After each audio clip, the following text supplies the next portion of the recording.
Hi. Hello. Can anybody hear me? No. Let's just start this crap right now. Can anybody hear me? How do I sound? Somebody just got an email. Not me.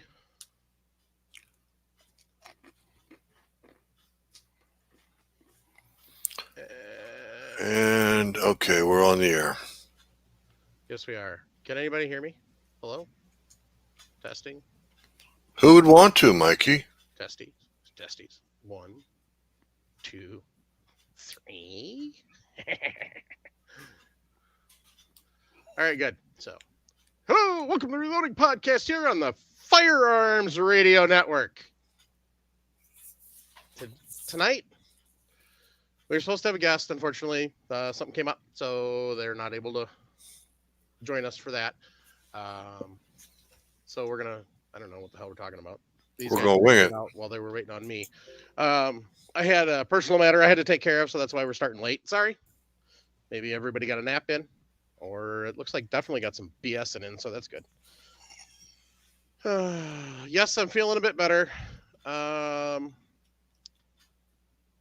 Thankfully. So,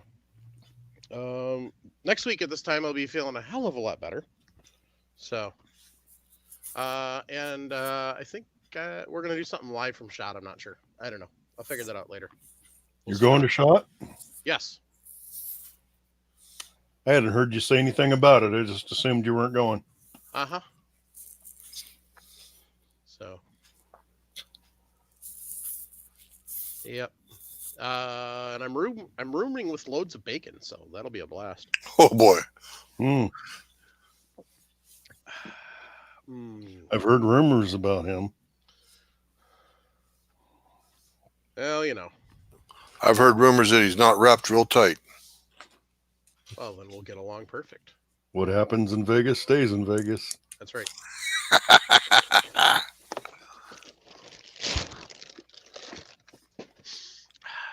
Jeez, it's yum. Anyway. So. I loaded up a bit of 9. Did some more 5.56 brass processing. That's what I've done. Travis, what you been up to? Oh, I did process some 223 brass. I started loading up some shot shells from that big lot of holes I got from my buddy. Yep. I gotta say those nitro holes load very nice. Yes, they do. I also did a little bit of casting. I got a buddy who wanted some 124 grain 9mm projectiles, so I pulled out the old Lee 124 TL. Wait, you own Lee stuff? I do. I own some Lee crap. stuff. In fact, I'm waiting on that new Lee APP press to show up at my house, so I even purchased new Lee stuff. I swoon over this miraculous revelation. But I gotta say, I was just telling Jason, after I got going on that mold, I realized why I like the NOE mold so much. There's a world of difference between the two. Tell us about it, Travis. Just the quality's not the same. Is the NOE iron or brass? It's aluminum. You can get brass. And you're comparing the NOE to the Lee mold, right? Correct. Both of them same bullet weight? No, the one I cast for mainly is 133 grain. I see. So it's just I couldn't tell you what makes them so much nicer, but it's just a world of difference. It's like driving a Porsche versus one of those Fiestas. So you got to know what the differences are, because there's got to be something when you're using the NOE or some things It's like in the NOEs that either doesn't irritate you, goes smoother, goes faster, or is more consistent. So you got to figure out what it is so you can share it with the listeners. Travis, do you want me to tell you what you enjoy better about the NOE as opposed to the Lees? Sure. Okay, so NOE has a set screw on the sprue plate. I was just going to be honest with everybody and say. You weren't going to say that. You weren't. I was going to say. You don't even have a thought going through that mind right now. Okay, I was going to say I had to stop about every 100 or so and retighten up the sprue plate bolt from backing out, the sprue plate hold down pin from backing out. It's kind of like, I think the sprue plates on these Lees, they're not perfectly flat around a straight edge. They're a little bit conical. They don't fall out of the mold like the NOEs do. So you gotta beat on them, the bolt a little harder and more than those NOEs. I just open them up and just shake them and they just jump out of the mold. It seems like they know that they're going to get powder coated. So they're like, happy little bullets. They're jumping, trying to commit suicide. Travis, are you saying that you ALOX the ones that are coming out of the Lee molds and that's why they don't want to leave? No, they were made, the tumble lubes were made to be used with liquid ALOX. They don't know that they're destined to be powder coated, so they're hanging on for dear life in that mold. So I say there's just little things about the two. Lee, they make for the price. I think it's $25 or so for a Lee mold. How much is? I use the six cabs 30 something now. Okay, I was gonna say I was using the 6 cavity.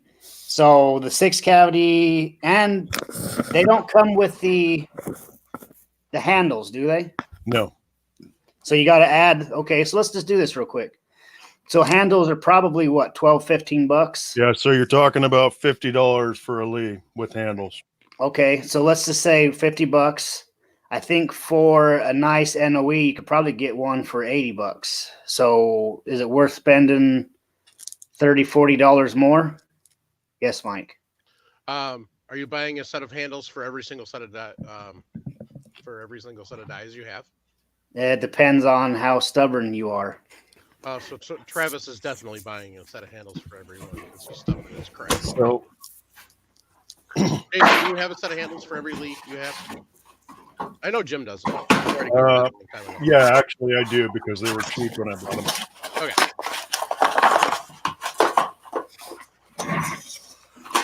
Nice rocket, Travis. Nice rocket. Hey, Travis, down in the bottom left corner, there's this little microphone icon, and it says MUTE underneath it. If you click that.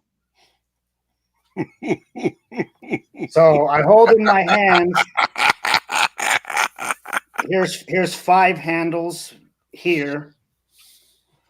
Over there, I've got 4 more. I'm just ignoring you. None of which are appropriate. So I got 4 more handles over there at the pot. So okay, but I don't have handles for all of my molds. I do switch them around. I don't know anything about NOEs other than everything I've heard about them is very good. They look nice. I haven't casted a dang thing yet other than some split shot sinkers years ago. And weights for a Pinewood Derby car a few years ago. So when you're looking at the NOEs, are the handles attached or do the handles come off just like they do with the Lees? So the NOEs actually use the Lee 6 cavity handles. So you can't actually include the cost of the handles in your factoring. Correct. Because you'd have to buy the handles for the NOE anyway. Correct. Okay. So now we're back to the 30 versus 80. So how many cavities is your average NOE? That one you get to choose. I think they got average is 2, 3, 4, and 5. Okay, so they max is 5. Lee is usually a 6. 2 or 6. If we're comparing apples to apples, that's usually a 6. 6. So every time you cast, you're casting one more bullet. I guess the thing you need to figure out for yourself, and the thing I'm looking at from this as an objective outside person, is that cost savings, including the extra bullet you're casting every time you dump them, make up the difference in quality versus frustration. And also, have you ever thought of using Loctite Purple on that screw that keeps backing out? I haven't used purple. Purple is the super high heat stuff. So even if that mold gets to 1,000 degrees, which it shouldn't, because frankly, your lead should be max of 750, which means your mold at worst would get to probably 800. That would hold. So I don't know, Jim, I don't know if you've tried it or not. No, Mike, molds don't get nearly that hot. They only go up to about 600 degrees. Okay. I was overestimating. Oh, that's fine. Okay, so But I've used red Loctite on my set screws, my lock screws, my lockdown screws, and it doesn't like the heat very well at all. no, red won't hold. That's the problem with red is it's not designed for the high heat. That's why you use a torch to get it loose. You can use just a regular propane torch to get it loose. Yeah. I don't know the high heat on the purple, but I know that that's what it was designed for. So I'd have to look it up.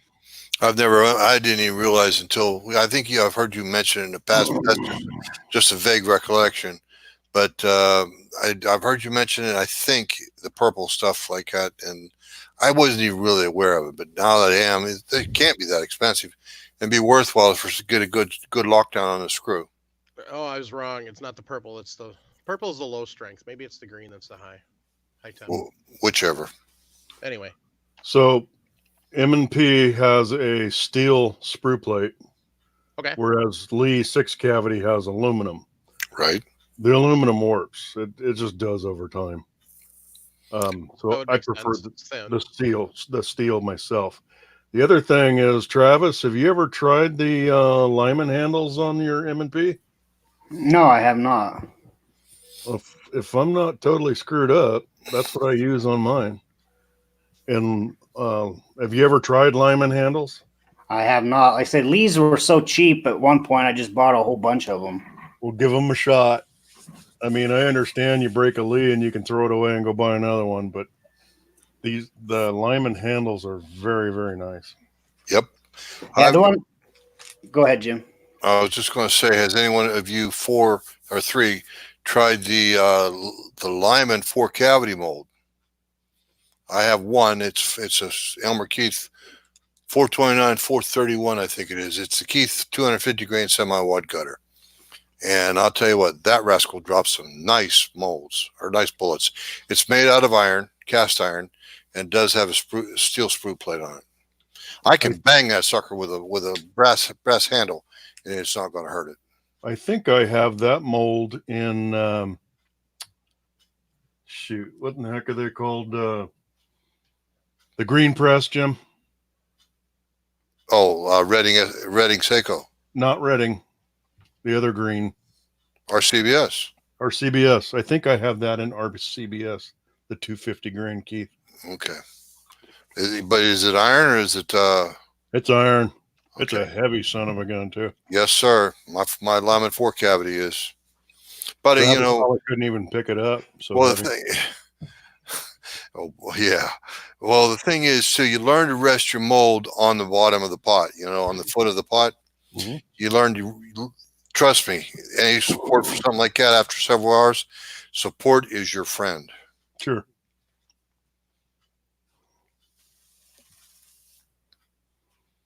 So anyway, go ahead, Okay, Mike. I found one, and I'll include it in the show notes. It's called Hot Lock. It's from Vibratite, and it's good up to 2,000 degrees. That'll do it. Boy, that'd be about like welding it. So Because I checked all of the regular Permatex Loctite stuff, and it looks like the max on that 650, and that's the red. So I mean, you said you use the red, and Nope, it didn't work well. no. At one point in time, Loctite actually did have a higher temperature one, but I guess they don't anymore because we used to use it for header bolts. But I don't see it's available anymore. Looking at Loctite, so Yeah, I could see you using it for header bolts. yeah, header bolts. The Vibertite would be perfect for header bolts because that's kind of what you would need, and depending on your headers. And depending on what you're running for gas, 2,000 degrees is well within that range. Obviously, casting lead, you're nowhere near it. So I guess, and I'm sure there's some in between. I just looked for one quick that was high temp. But I'm sure that, by the way, Buckeye, Hunt Shoot Off Road is in Australia. So. Russ Brumbelow had has a comment supporting you on Vibertite. Yeah. So yeah, Vibertite's a newer one. I honestly hadn't heard of it until I just now looked at it, but I'm looking at a couple of the forums that I used to hang out on when I had money to be a gearhead, and that's what they're talking about for headers. That's how I found it, as I went to those forums and looked to see what they're using for header bolts now. So. Well, anytime you play the Go Fast, you got to worry about vibration. Especially on headers. High speed vibration. See, Tom Gresham had Tom Gresham has a lot of great sayings, and another one is, it doesn't matter whether you're a car guy, a plane guy, or a gun guy. We're all doing the same thing. We're taking money and turning it into noise. Yeah. And that would be for gun girls, car girls, and plane girls as well, by the way. So. Did that come from Gresham too? I believe at one point in time he clarified that because somebody decided to be that way, but I don't know. I've always used guys as like a kind of a universal, but I also spell it G-U-I-Z,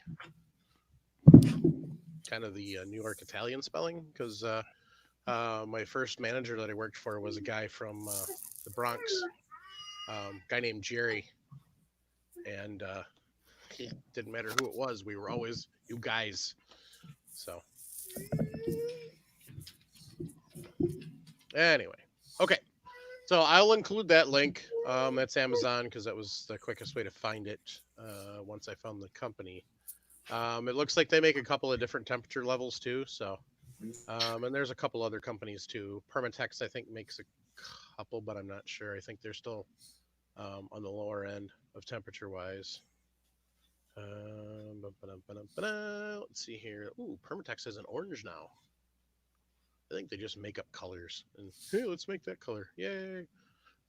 It is what the crap? They don't say a temperature rating on it. You useless punks. All right. So carry on. Vibertite, run with that one. Because yeah. The couple of people that I saw posting in there, if they say they're using it, I trust them. Because the one guy's got a 1200 horsepower 502 running on nitrous.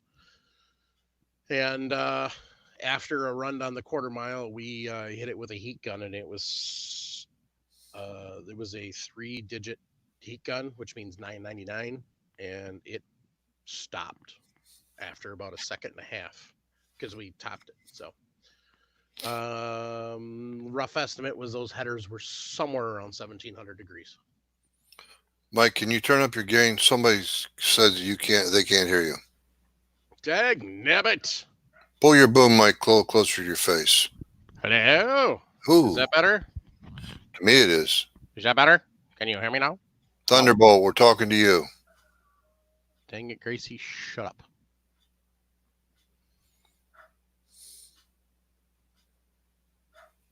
Oh,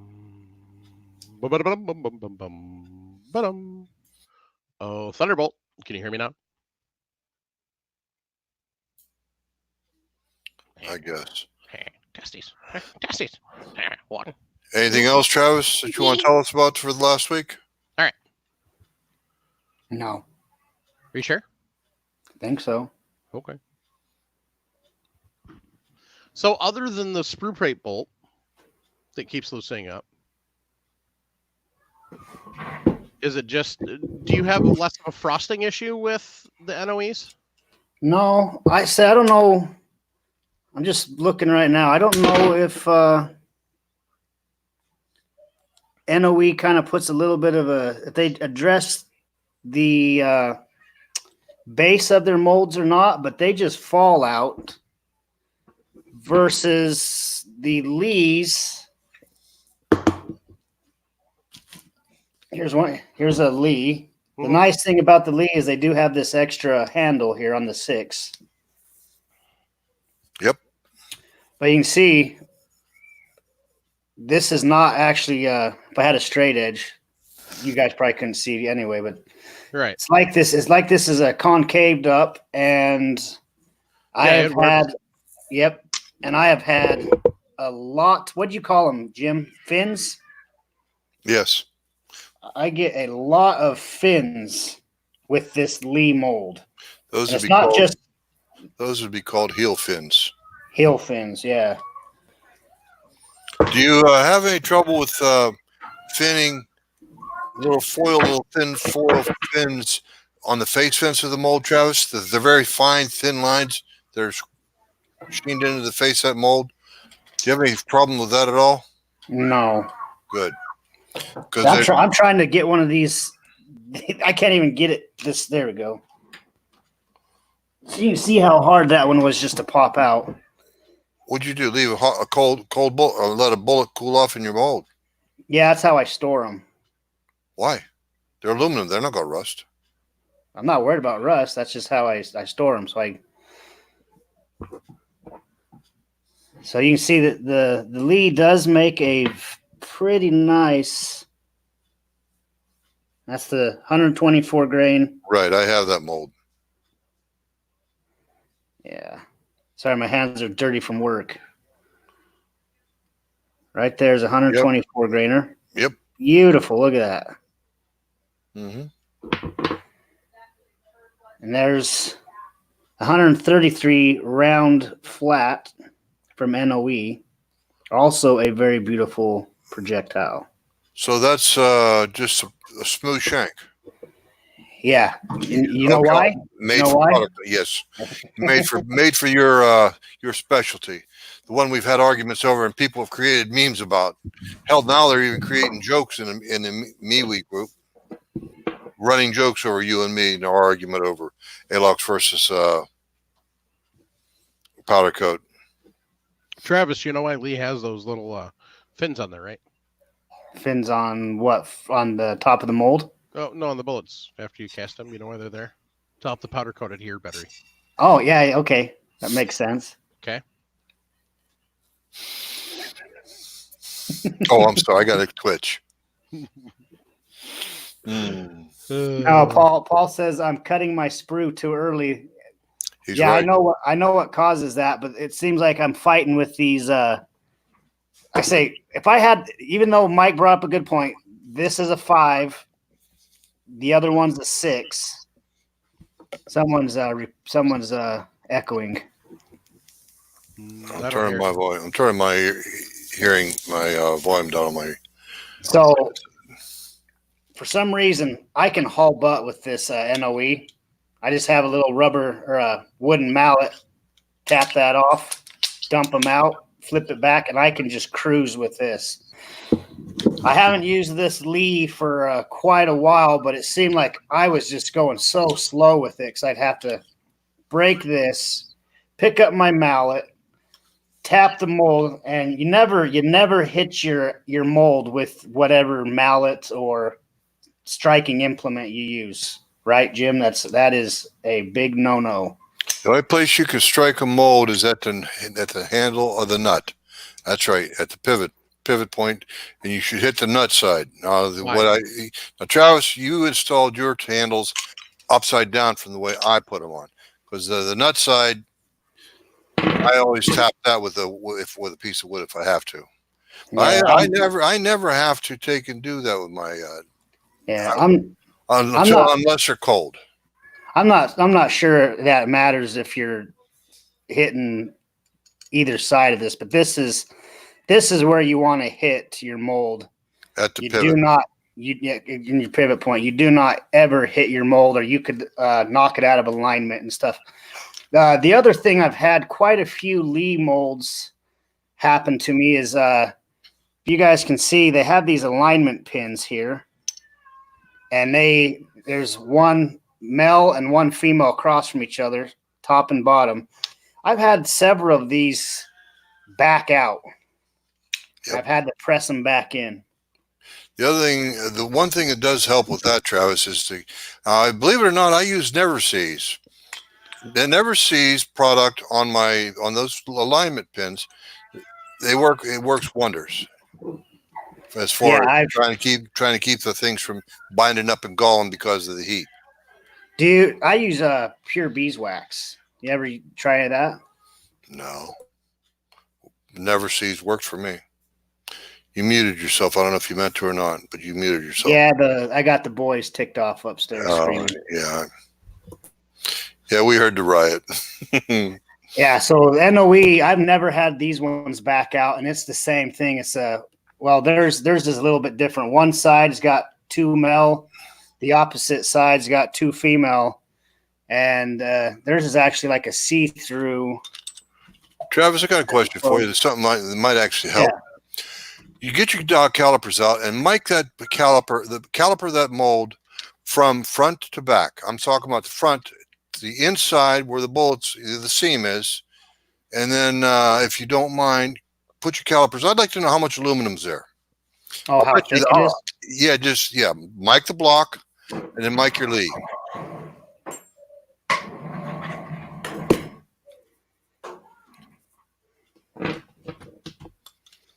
Yeah, right now just mic outside to outside, or caliper outside to outside. Yep, just like that. 7.736. All right, so that's on the NOE. On the NOE, it's a hair bit over 3/4 of an inch. And the Lee is 0.764. Well, that's not it. How about from top to bottom, Travis? Yeah, like that. So the Lee is 1.147. 1.147. Okay.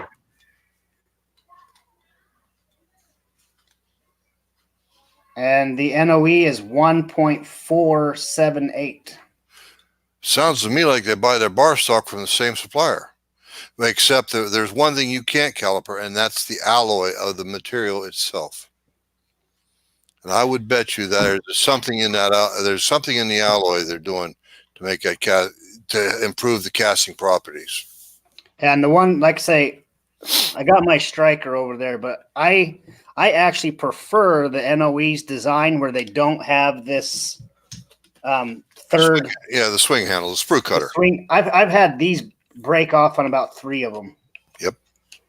These, if you don't get your mold hot enough and you try busting off your sprue, you will break this little cast piece right here. Yep. And I've had that. That's why you got to have a good hot mold. Actually, what I do, Travis, when I'm using my Lee molds, is I overheat them. Yep. That's exactly what I do. I dunk it into the lead. I overheat them deliberately. I let them get too damn hot, and then let them cool down as I cast, so that when I cut that, it takes forever for the sprue to cool. That's how I tell when the mold's ready. Is when the sprue's too hot, it just leaves a smear. Well, I wipe the smear off with a dry canvas rag, and gloves, of course. But anyway, so let the thing cool down until I don't have to struggle so much to break the sprue. Rather than trying to struggle with a cold mold, it's much easier to work with a hot mold. Yeah, and just another tip I learned from Full Lead Taco. Yeah. Some of us, we like Jim's saying, set our mold. Ideally, we can set the tip of our mold inside of our pot so that the lead, this is just kissing the lead a little bit. So preheat your mold. Yep. But Taco, I haven't done it yet. I haven't purchased any, but he uses those hot plates. Yep, electric hot plate. I think they get up to like 450, something like that. That's plenty hot enough. Yeah, and he sets his molds on that. So when he picks up one of his cold molds, it's actually preheated to about 450, and he's able to get One right thing now. one thing I would suggest is Travis, get some thin sheet metal or something like that, like maybe some 060 aluminum or 060 steel. Lay it on top of that hot plate so you don't put your mold itself directly on those burners. You know what I mean? The coils of the hot plate, they'll cause hot spots. They could actually affect your mold. Well, the hot plates, the hot whatever they're called, Heating element. yeah, they're not the ones that we're thinking of. They don't have like the coil. It's just it's exactly what you're picturing with the steel on top. It's Something to even out the heat. That's all I'm suggesting. yeah, these ones they do a pretty good job from what I've seen. So Paul Loud's asking, what temp do I cast? And I have the Lyman Mag 25, and it's got the PID controller, and I set it at 720. That's your mold. That's your lead temperature, right? Yeah. Well, that's whatever the PID says it is. But I do believe he's trying to say, by the way, do you have a infrared pyrometer, Travis? No. What I'm talking about is something you can shoot at aim at the mold to tell what the temperature is. No, I'm trusting this PID controller for the most part. Okay, so well, if you cool your lead alloy down to 700, you probably have to struggle with it, don't you? No, I can cast. Sometimes when I put lead in there, it drops down to 690, and I can still cast at that temperature. I just prefer. I get nice flow and everything at 720. Yes, sir. I agree. Believe it or not, all I do in my lead pot, I don't have a PID on my lead pot. I just set it for 7.5, 7.75, whatever the unit's equal to. I suppose it's a rough equivalent to hundreds of degrees.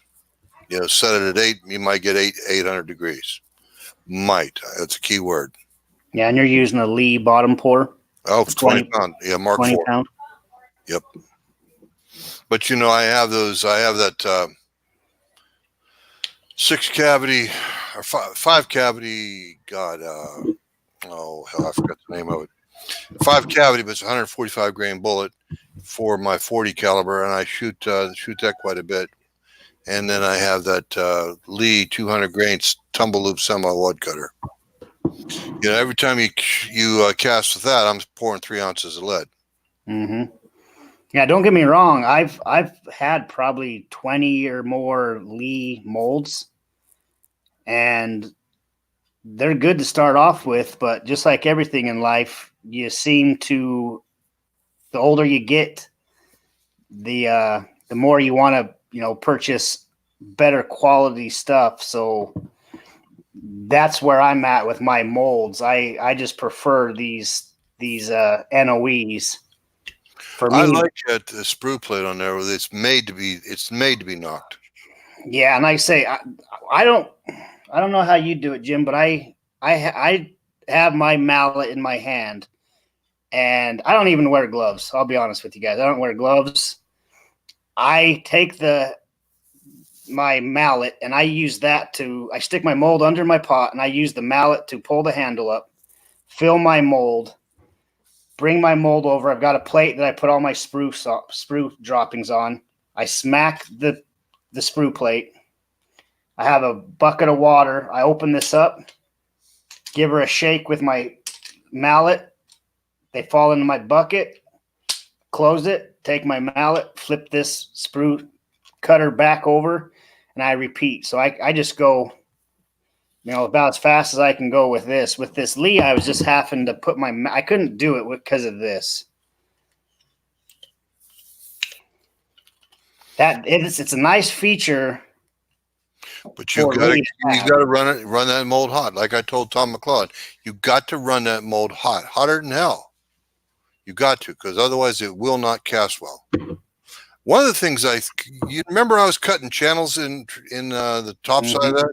Yeah, I was thinking I could do that again. Now I think what that did is, how you guys are talking about, Mike. Can you bring the focus back to the 4 of us, please? If you're in the room. Thank you.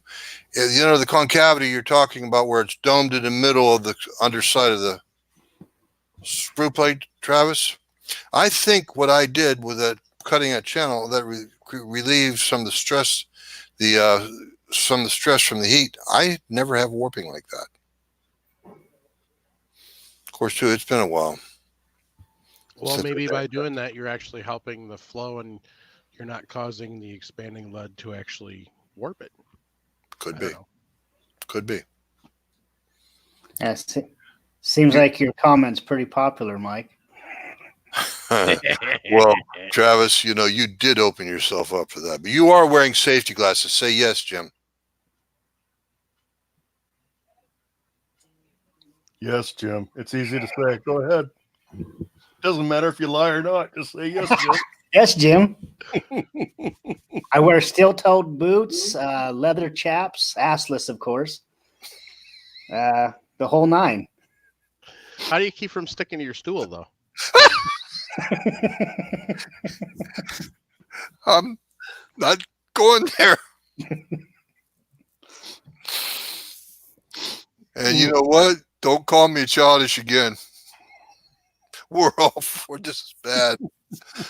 Yeah, well, I'm anxious for Mike to start casting so we can really start talking about this stuff. After I get back from shot. Lee has good value. I'm really, really enjoying all my NOE molds. I'm hoping to get into their. They have a $1,000 club. I'm not far off from that. But for anyone starting off, I would suggest getting some Lees. See if you like it. Doc Spector just put a good one out there.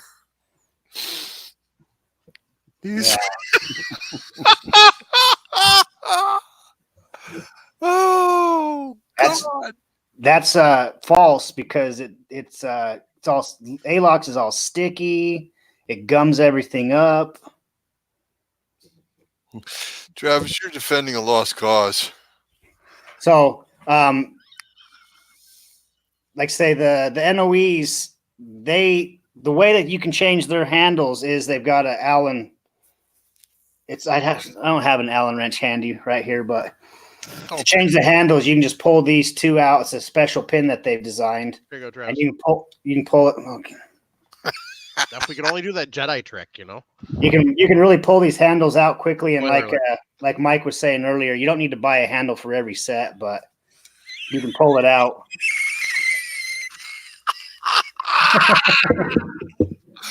Russ, you are bad. You are bad.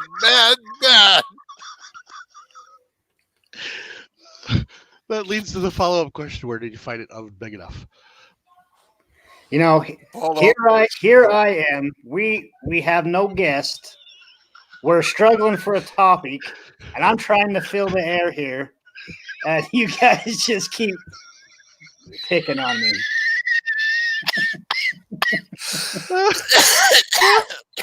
Excuse me. I'm trying to. This reminds me of the FW Arms episode all over again. You set that up, Travis. Oh, Russ, guys that's an are awesome color. Just childish. Lime green baby turd powder coat. Well, so Russ, funny you say that because my friend who wants these 124 grain, that's exactly the color these are getting powder coated. Hot Shoot Off Road just fried you too. Oh my God, you guys are so terrible. Don't you characters change a thing? I'm crying. Oh. Awesome. Oh man, we needed a good laugh. Yeah. So, difference in brass versus steel molds. My first guess off the top of my head is gonna be how quick they heat up and cool off, and how consistent they stay at temperature. So I'm gonna first guess. I'm gonna say what I think, and I don't want to hear Jim because I know he's got more experience. Okay. The steel takes a lot longer to reach its optimal temp, but once it gets up there, from what I understand, they do produce some very high quality projectiles because you can keep that temperature more consistent longer, where aluminum heats up very quickly and cools down very quickly. So you got to get into that fine pace of, of progress. If you stop and slow down, speed up, slow down, whatever, your aluminum mold will vary. And brass, I'm going to guess, I haven't used brass molds yet, but I'm guessing it's kind of a mix between the two. Well, what you're talking about is the conductivity of the way the metal conducts the energy of the heat. The iron molds, they do hold their heat very well. Yes, they take a while to heat up, but they also have the disadvantage of weight. Brass has roughly the same weight as iron, but it has the excellent conductivity of the heat energy that aluminum does. Also, brass is a little tiny bit more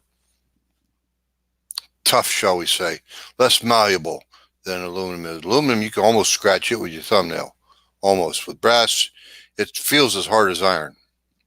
But the weight, aluminum's got the weight advantage, whereas, why do we keep getting kicked out of YouTube? I keep getting kicked out of YouTube on the on the StreamYard side. Anyway, so there you go. I hope that helps, Hunt Shoot Off-Road. I realized, just remember the name of the company I bought my 5-cavity mold from. It was Accurate Molds. I'm very tickled with that mold. Russ wants to know about a PID controller. Yes, you would have to make that yourself. Travis, what's the make it for you? What's the big advantage of the PID controller? Consistency, temperature control. Yeah, so I was just actually typing back to him when you guys started answering already.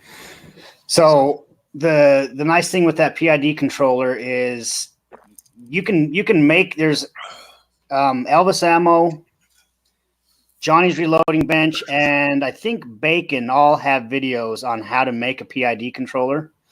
And the ones that I'm referring to, my pot has the PID controller built into it. But these guys are making these PID controllers as a separate unit, and they're using them for other applications besides their lead pot. But you can go to their videos, see what I'm talking about, but they're making PID controllers, and then they're plugging their pot into that.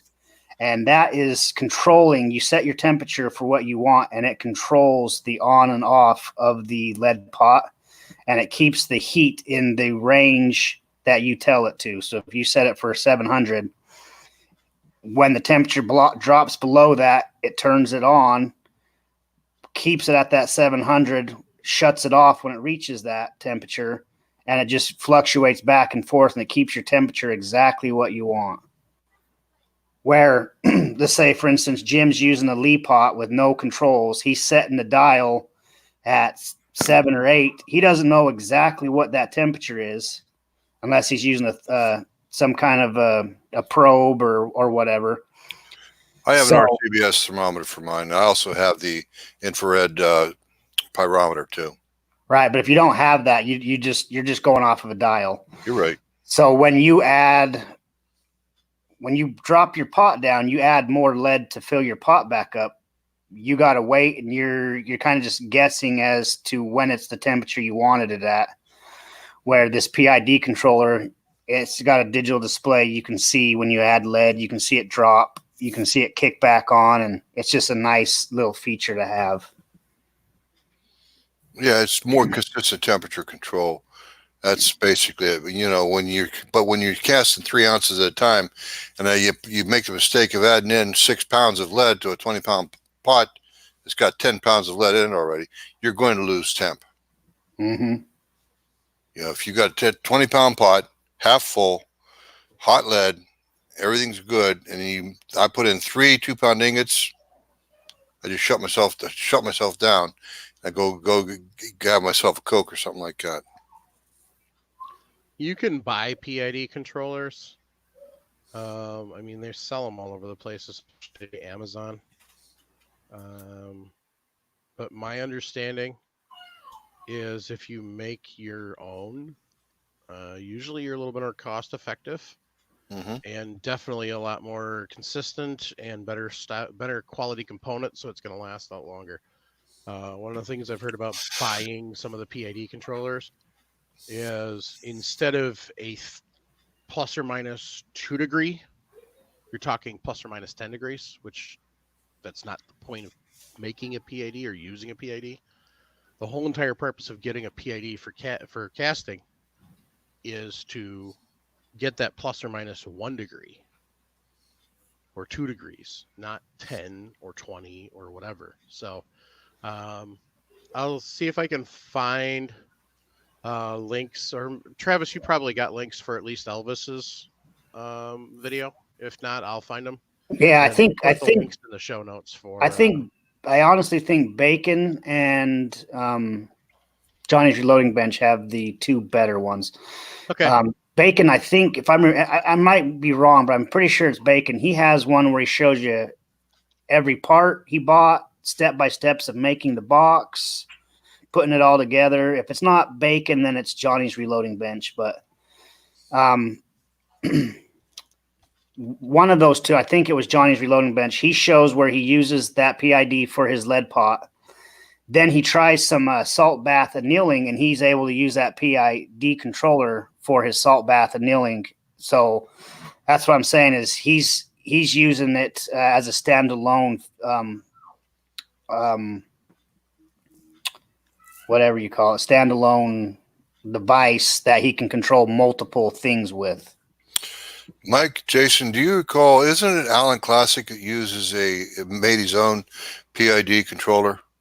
One of them did, or a couple of them did, I think. I think John Super might have too.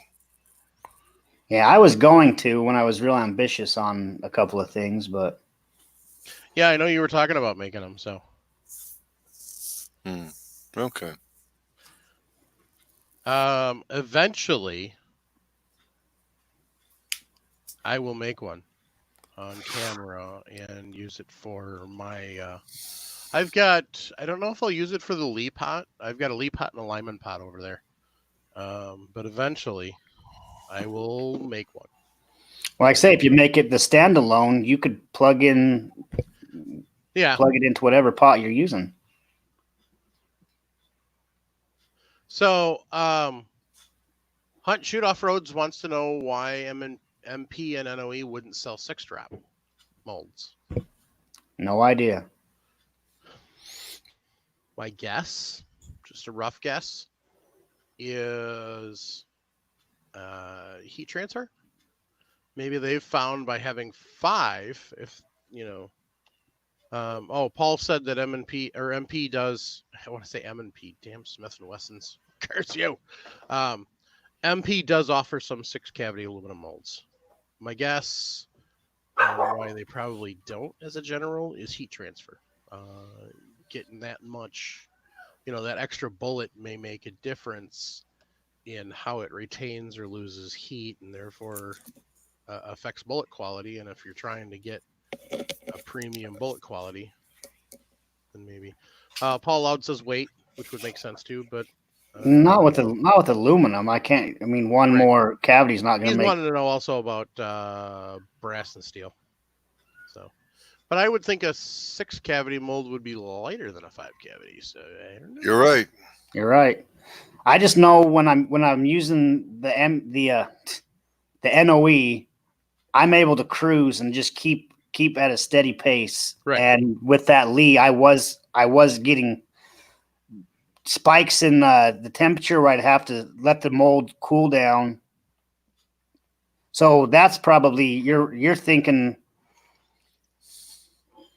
Think it out, Travis. With my NOE having 5 cavities, the mold's not getting hot as fast as the Lee with a 6-cavity. Depending upon the bullet weight. Because remember, you make those blocks are both roughly the same. Yeah, that's what I was just thinking, yes. So what I'm trying to say to you is you get a 200 grain mold, okay, 5-cavity, 6-cavity. Well, I know the numbers are wrong, but you've got 200 grains more lead out of the 6-cavity mold. So the idea is what Mike is trying to say is the heat holding capacity of the 5-cavity mold may be better than the 6-cavity. The only thing I was thinking is myself, but I think it in machinist terms, it might be a little bit less costly to make a 5 cavity mold as opposed to a 6. But I think Mike's got a little closer to the mark when you think about heat capability. Like with the iron mold, how cast iron is famous for being able to hold its heat.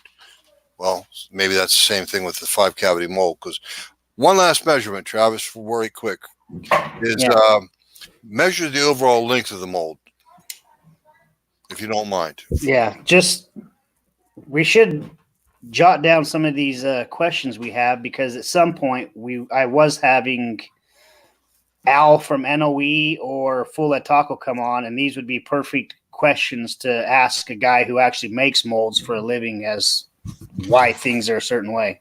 Mm-hmm. Yeah, end to end. If your calipers will stretch that far. So the NOE at a 5 cavity is 3.45. Just hair under 3.5. And the Lee 6 is 4.5. Okay, so you got more aluminum. That I don't care what, that Lee mold is going to be heavier as far as the aluminum itself goes. Yeah. Well, you got the handle and all. You got all that. Got that third arm and all that. Yeah, but like you said, like Jason said, this is aluminum. I do like that. I'll tell you, the NOE is actually quite a bit heavier than this Lee.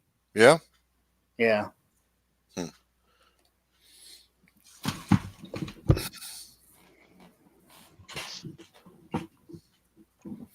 Yeah, so we'll definitely want to have Robert on from. Oh, Nelson wanted you to measure between the cavities, the center to center distance. Be very careful, Travis. You got steel calipers in that aluminum mold. You might want to be real careful.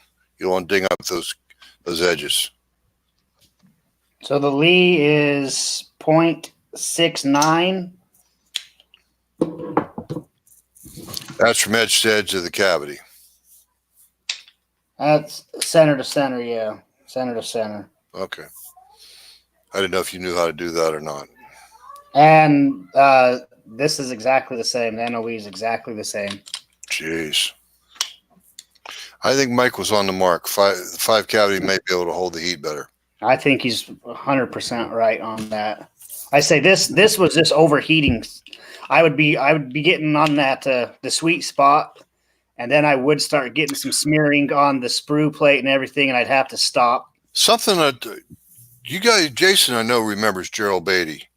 Mike, you might not remember. You came along a little bit after him, but Gerald Beatty taught me a trick, and that's to take a shop rag, like a red shop rag, or a sponge, yep, and lay it alongside your bench, but you dampen that rag quite a bit with water, and when the bullet mold gets a little too hot, you just lay it on that damp rag. Yeah, I've always been too afraid of warping, so I've never cared to do that. I did it quite a bit, and the only thing is, after a while, if you don't change the water in the rag, it starts to stink. But no, it just cooling it off. That's all. I can see that. It, kind of like when you're doing a soldering iron. Yeah. You got the little sponge there to wipe it off and cool it down a bit. So. Yeah, so we're definitely going to have, what's the gentleman's name from NOE? I always forget. Al. Okay. And maybe we get some, I can talk to Robin next week and see if he's got somebody that can come on and talk about the Seiko molds. Round up some other people. For me, another reason I really like the NOE is they offer a whole bunch of molds specifically for powder coating. Right. I think with us seeing that new Lee APP press, one of their things that they talk about is with a lot of us casting and powder coating now, that's one of the benefits of this APP press for sizing. It says it right in their description. I wouldn't be surprised if soon enough we start seeing some new molds coming from Lee. I wouldn't be surprised either. But you've always been able to custom order molds from Lee too, so. So, and one of the I know one of the things, because I think Dennis had a set that were coming through the store the week I was out there visiting last, is one of their 115 grams without lube grooves. So, Yeah, Lee calls that micro ribbing. It's designed to hold the liquid Alux. so Actually, what the whole secret behind the Lee Tumbleloo bullet success is the heel. Let's see, the heel of the driving band on the end of the heel end of the bullet. In my particular case, in 357 bullets, it's about 360, but it's only 1/8 of an inch wide. That's how I help seal the bore up. That's about 3,000 oversized, but like I said, it's only 1/8 of an inch wide. Anyway, we never did get to the topic I suggested. sometimes It's been a good conversation. Something and run with it. So, yep, it's been a good conversation. Yeah, for you guys. well, why hasn't it been for you? Look at all the teasing comments over there in the chat. I'll listen to you whine, Travis. You poor baby. We've been bullying you all night, and you haven't set yourself up for once. Huh? I haven't set myself up for anything. It's uncalled for. Good one, Mike. Thank you. I'm carefully honed during my many years of school. At any rate, yeah, I think it's fun to talk about different stuff, and it's definitely different than what we were going to talk about. It's one of the things I don't know jack squat about. So, well, I think bullet casting is really an awesome hobby. For me, I consider you got reloading as one hobby, and then you have bullet casting as a whole nother hobby that intertwines with your reloading. Right. Travis, have you ever cast bullets for rifles? Yeah. I've cast them for rifles, and I cast them for slugs. Okay. For shotgun. What color are your rifle bullet, if you don't mind? I mostly for the 300 blackout, so 308, 309. Okay. What weight? 123? I do a 153 and a 230. Okay, so you wanted to build them for suppressed rounds or subsonic at least. Yeah, the 230. If I had a suppressor, the 230s would be perfect for it. Yeah. Okay. Gotcha. How do they shoot for you? Oh, pretty good. The 153s are excellent. Yeah. Do you ever bench them on anything? Yeah. Okay. Yeah, I couldn't tell you offhand what groupings I get. I keep all that in some charts. Yeah. But that's like with me with reloading recipes. I make it a point to never remember what recipe I'm using. So Russ is asking a really good question. So he's asking, is there a hardcore set way to season a mold, or does it vary? So for me, when I used to do this, and a lot of casters do this also, they take a match and they get the carbon. So they light a match and they let it burn, and they get the black soot onto the mold cavity, which kind of helps with releasing your bullet. I don't do any of that with these NOE molds.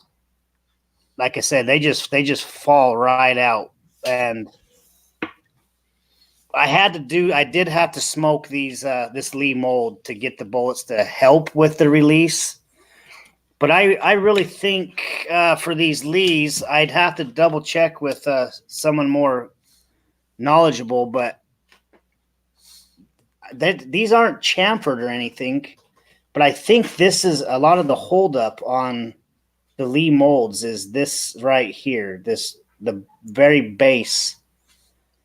But anyway, when I get a new mold in, first thing I do is I take it apart, go to the kitchen sink, and I just used regular dish soap and a old toothbrush or a scrubber of some sort, and I just cleaned the mold off. And then I come down, I heat it up, and I use pure beeswax, and I just put a little dab of pure beeswax on these pins here. And I put a little dollop, just a little tiny. You do not want to get any of this into your cavities. You're going to be Why? Tell me why? Why?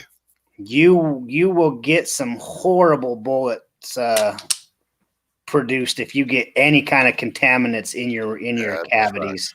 That's a fact. So, like I said, I just very gently. You always hold your mold when you're doing something like this. So if it does drip or leaks, it drops to the ground. Don't hold it like this and try dabbing anything. So I heat it up, put a little dollop of just a little tiny bit of beeswax on these pins, a little tiny bit on this pin for the sprue plate, the hinge point, and the lock and sprue pin. And I just call her good, and I go to casting. Travis, let me interject something in there. My opinion, if you don't mind. Travis prefers to use the the pure beeswax, and that's fine. There's nothing wrong with it. But I personally, I always use either copper base or aluminum base.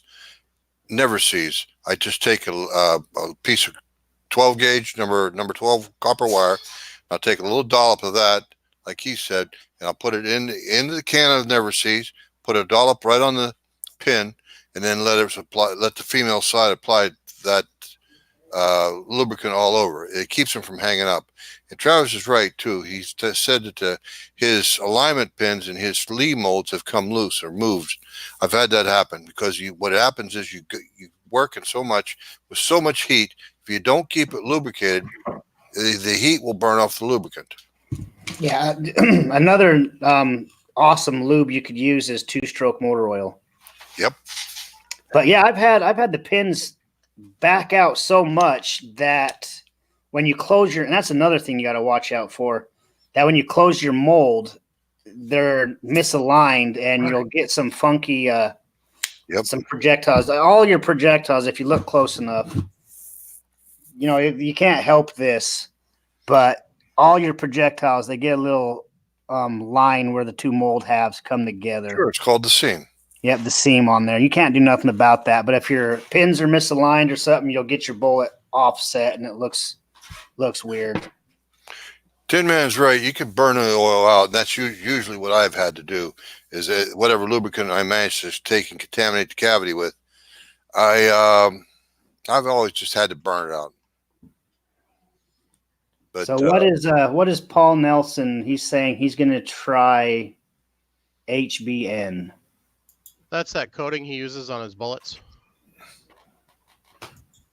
Okay. Yeah, he showed us that great powder coating he puts in his bullets. Yeah. I thought that was like a Russ said right here. I thought that was like a mica powder that he was using, a Molly coat or something. It's something on the order of Molly coat, but not Molly coat. What else was I going to say? Excuse me for bumping the mic.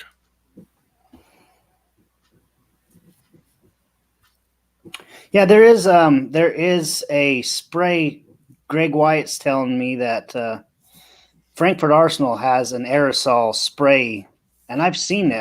I've never used it before, but I have seen it before.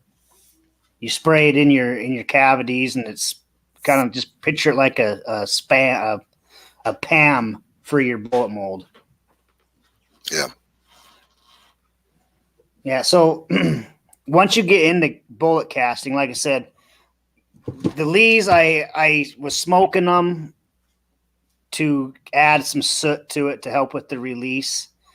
Later on, you can start tailoring your alloy a little bit, and the more tin you add to your alloy, the better that helps with the flow and the fill out of your mold. So once you kind of get into what you're knowing, you can start custom tailoring your alloys, and when you can tailor it to get the right alloy you're looking for, that's really going to help with your production and your quality of your projectiles. So if you're not getting some good fill out, you can always increase your tin content a little bit, and that's going to really, really make a big difference on your the way your bullets look and fills your molds out. Paul Nelson clarified a couple things, so did Mike. HBN stands for hex boron nitride, and Nelson says HBN is the lube they use on the steel furnace hinges where they're making the steel. Oh, yeah, that So was I bad. wonder. That'd be high temp. I wonder. I just wonder if you could, like, for cast iron molds, if you could season them. Like, I was going to put in my 2 cents about seasoning molds myself. I use a RCBS cast iron 2-cavity 123 grain 30 caliber rifle bullet mold. I cast 2,000 bullets out of that mold. And what I did was I took the mold and it still had the cutting oil from the factory, or preservative oil from the factory on it when I got it. And what I had to do is, maybe it might have been a 5-cavity. I don't remember. I think it was a 2-cavity. Whatever, it doesn't matter. But what I had to do, difference. Yeah, we'll split the difference, right? Excuse me. But the deal was I had to modify a set of Lee handles to fit that RCBS mold. I didn't want to alter the mold, so I changed the handle. So anyway, I cast 2,000 bullets out of that for myself, and that's all I did. Is I simply started putting hot lead into the mold when it was still with factory preservative in it, and all I did was just cast them. Kept casting and casting and casting and casting until I got 2,000 good bullets out of it. That's how I season a mold. I just put it to work. That's all. Yeah, that's how I do it now. I don't smoke them or anything. I just go right to work, clean them up good, and just go right to work. You bet.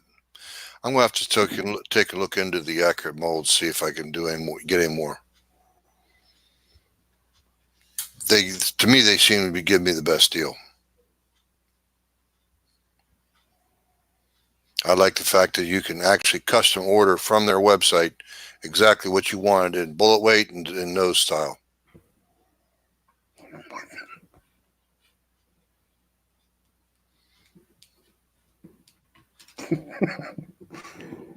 What are you laughing about? Oh, just something Jason asked me. I wouldn't trust Jason as far as I could throw him. He's kind of a smart A, that guy. Yeah.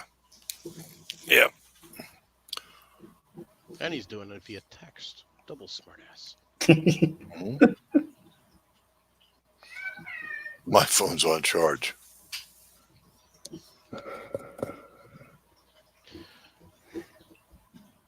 Yeah, so like I say, the nice thing once you guys start casting, you can custom tailor so much stuff, and you can start really delving into the world of reloading with your cast projectiles, and it just opens up reloading. I feel like when we had that ammo shortage, I had a good supply of powder primers. I never go to the store and buy any projectiles anymore for my 9mm. I need some. I come down here and I cast up a couple thousand, and I'm set. So it's a little bit of self-reliance right there. I have a 200 grain 357 diameter cavity. It was Seiko bullet mold, 5-cavity, 357. Well, made for 357 30 special, 200 grain. I love that particular bullet. You talk about sledgehammers. Jason, I made sure you had a bunch of those. Did you ever shoot them? I have not. Shame on you. I think I've asked you that question twice now. I know where they're at now, though. I saw them. Ah, you saw them. Okay. Would you do me a favor, buddy? And when you're not working, I know it's wintertime. It's a little bit more of your slow season. Load some of the damn things up and shoot them. Okay. Please. I think you're going to find not only do they recoil real nicely, they're accurate as hell. With all that bearing surface, you almost can't go wrong. I think you can't. I think the max velocity you're going to find out of anything you can interpolate would be 1,100 feet per second. Okay. Yeah, just like you said there, Jim. That's why I kind of like these powder coated projectiles, because I got more bearing surface. You bet. And you also that bullet in your right hand on the left side of the screen, guys. Yeah, the one he's showing us, and the one that bullet obviously weighs more. It's obvious. It's got a flat nose, whereas the one in his left hand has a round nose. I have that same mold, but the Lee's 124. This one's 100, and the NOE's 133. right. But it's got smooth heel is what it has. It's designed for powder coat. Nothing wrong with that. Well, I'll tell you what. The powder coating probably has advantage because it's got more stickum to it than the Alox does. The Alox would probably wipe off. But you've got some sort of adhesion with it that was never built into the Alox formula. So do me a favor, Jim. Whenever Mike gets around to mailing you out that package, just like you told Jason, when you get that, you load some of those up and you shoot them. Well, the dirt bank is not going to really say much about it. Oh, it looks like he's looking at him right now. Oh, look at that. It's even got your name on it. What you got, Mike? What you got? We got. Oh, I have no idea what you got there, Mike. You've been holding on to it for so long. I think Mike forgot what it is, too. No, I knew where they were. I just haven't had a chance. I haven't gotten around to shipping them out. So. Yeah, we need to stop picking on poor Jason. Californians are sensitive. Yeah. When you gonna fix that, Jason? Travis would like to take and see some casting what you do, Jason. Moving I up think there he's to wanting Jason to move to Idaho. Idaho State. So that way Travis isn't the only hoe. Well, we were supposed to go to meet up and go to dinner one day, and then he bailed on me. He's shy. I might come up and visit you in a month or two, probably 2 months. All right. You should come in the summertime, visit your boy, and then I'll take you same place I was going to meet you. I'll take you to a 3-gun shoot. Okay. I thought we were going to meet at some place for dinner. Yeah. You wanted to wine and dine me. Yeah, I was going to. Yeah. Until you bailed. That looks like a 40 caliber bullet. Correct. That is, and that's one of your favorite molds too. It's not the tumble lube version, but it's the traditional. It's an H&G number 68. It's the Lee 401. Oh, can't remember the rest of the designation. Traditional style lube groove. Yeah. Okay, I know the style you're talking about. That does look like a pretty nice bullet. Mike, hold it up one more time if you don't mind. Make your camera zoom in on it. Please. Focus, you camera. There we go. Yeah, it's got a sharp shoulder on it. It's out of focus now, but there we go. Let's be honest. Jim's just wanting to get a look at that nice powder coat. Well, at least it's for royal blue. Nothing but the best for you, buddy. It can't be the best. I ain't got it yet. Oh, it's not his fault. It is a nice color. I like that color. That is one advantage you powder coaters have is a color. From transparent to cow poop brown. Like I said, my buddy, and the cool thing is you can actually mix colors up too. You can actually do like a base color, and then I've done it where I've just dusted a different color on top, and it's like a little speckled egg look to it. I'll tell you what, our girl would probably be all tickled if she found glitter on her powder coat. No reason you couldn't. If they make it into powder coat powder. Yeah, so my buddy that I'm making these 124 grain projectiles for, his I don't know why, but all his colors is black and green. So he asked me if I could make him some green projectiles to match his stuff. So that's what I'm doing. I'm taking these 124 grains and I'm going to powder coat them kind of a lime green for him to match all of his gear. Sounds like Zombieland. I know there for a while when Hornady was doing the zombie thing, they were putting a lot of lime chartreuse and lime green, fluorescent lime green color on their packaging. Yep, the Z-Max projectiles. Yep. That was a pretty good marketing ploy right there.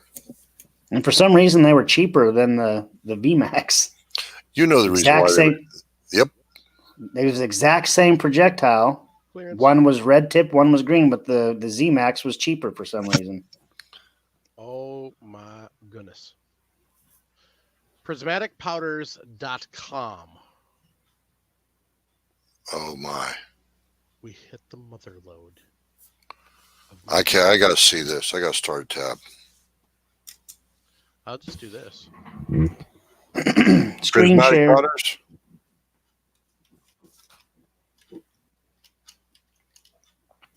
Oh wow. Yeah, so you'll actually find some of those Here we go. for aren't Sharenda. actually ideal. Found one for Sharenda. Illusion Pink. Oh my God! There it is, right in the middle of the screen. Uh, Big old bag of it, 1 pound bag. Next day air only $7. All orders up to 5 pounds shipped next day air for only $7. Gallery. uh-huh. Yep, prismatic pink, right in the middle, right beside the black. Yeah, you'll actually find though a lot of those odd colors are very hard to get full coverage with though. Mm. Well, to be fair, that's not bad actually. 1860. I thought it'd be more than that. To be fair, To be fair, if you don't know where that's from, let me know. I'll educate you. Now I got to go back to season 1 again because I've already watched all of season 8. Powder coating is designed to be applied to metal with an electronic charge. So when you're powder coating bullets, they're not doing that. So that's part of the problem you run into.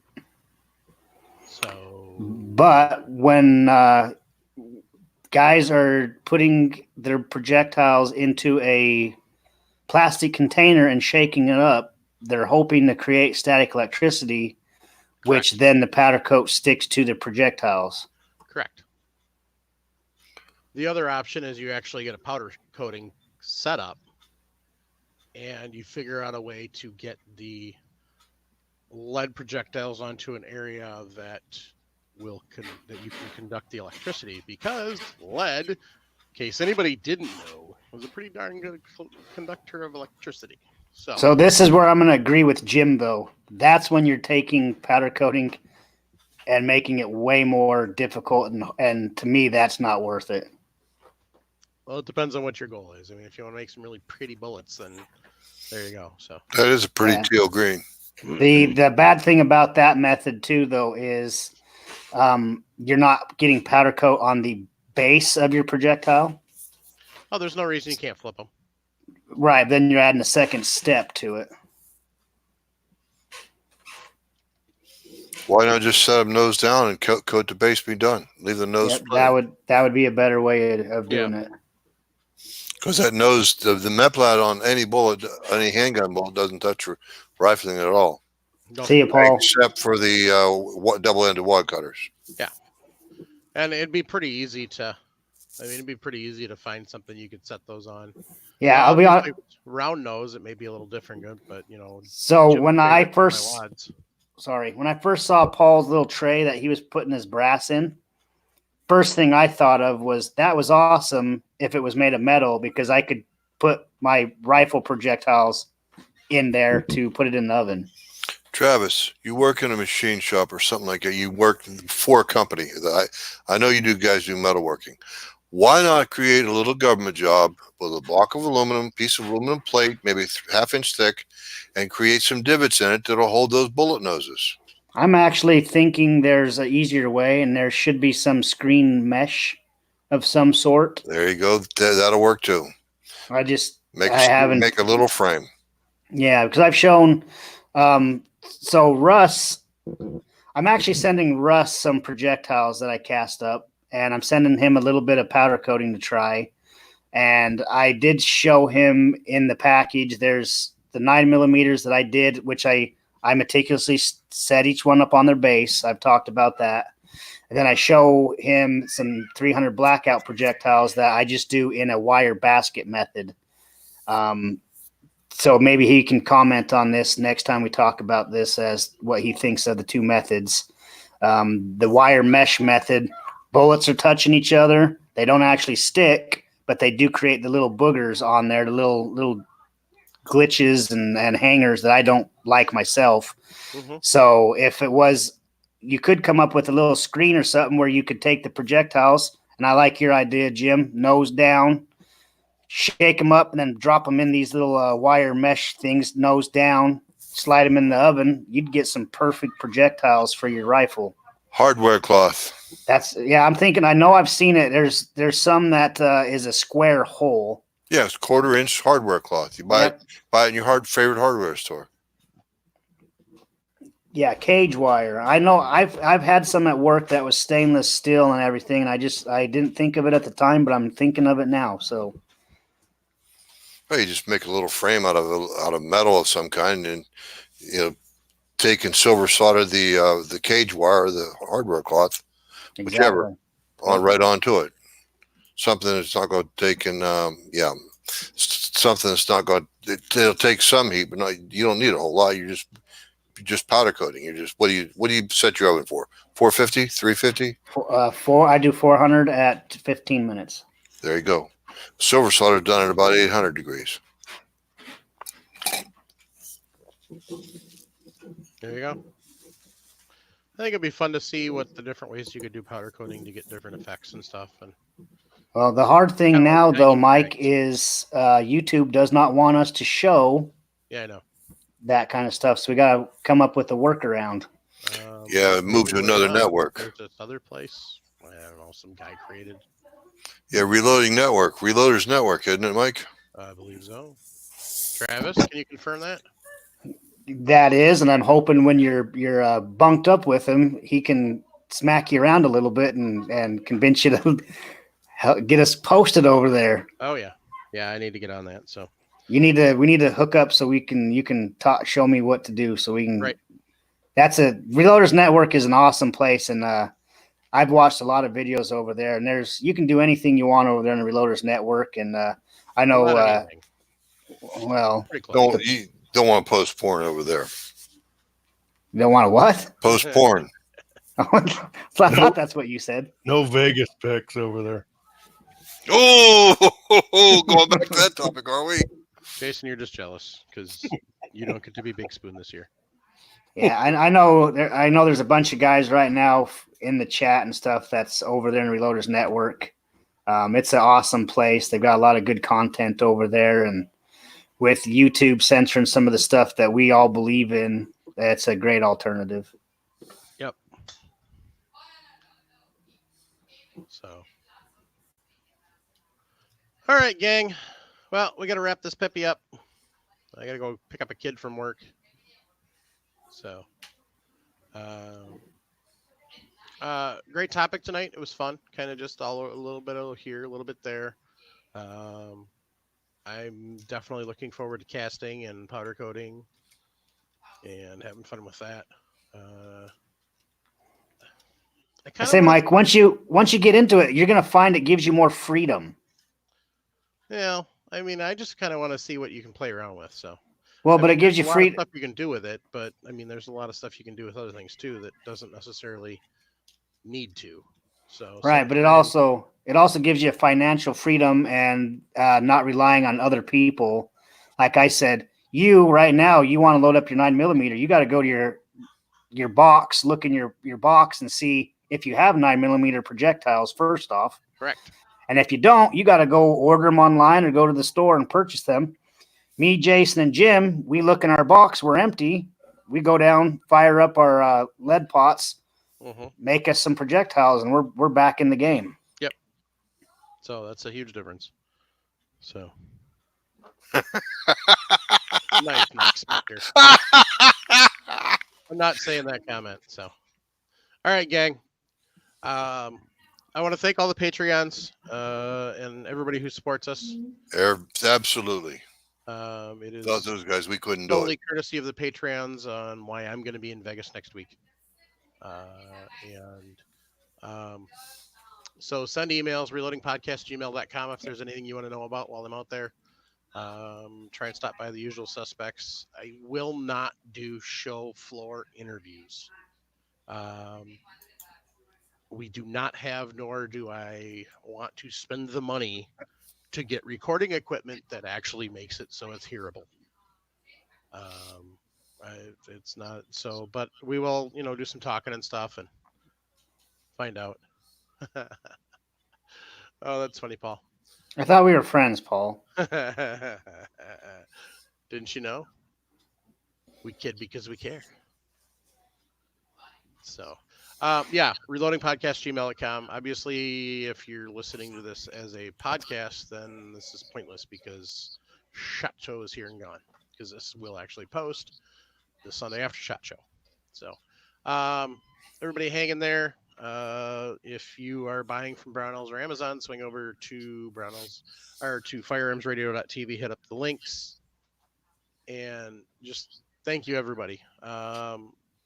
Paul will get back on to finish up that shortly after. We're also going to go into shot shells after. That's going to be a fun one because I've got a couple of different people I want to have on to do about that, and we'll do some live demos.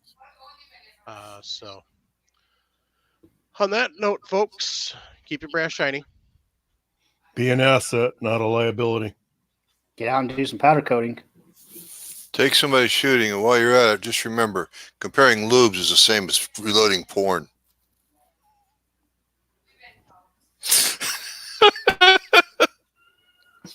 Knox Spectre, thank you much, sir. Dope. And that. Yeah, that's Nancy. My Hi, better Nancy. half right there. Nancy, wave. Tell Nancy to wave. Hi, Hey, Nancy. Nancy. That's my better half. Yay. Okay. Hey, Bye, can we everyone. get her to beat you on the top of the head? That's later. I don't video that. Oh my god. I don't think I want to say it.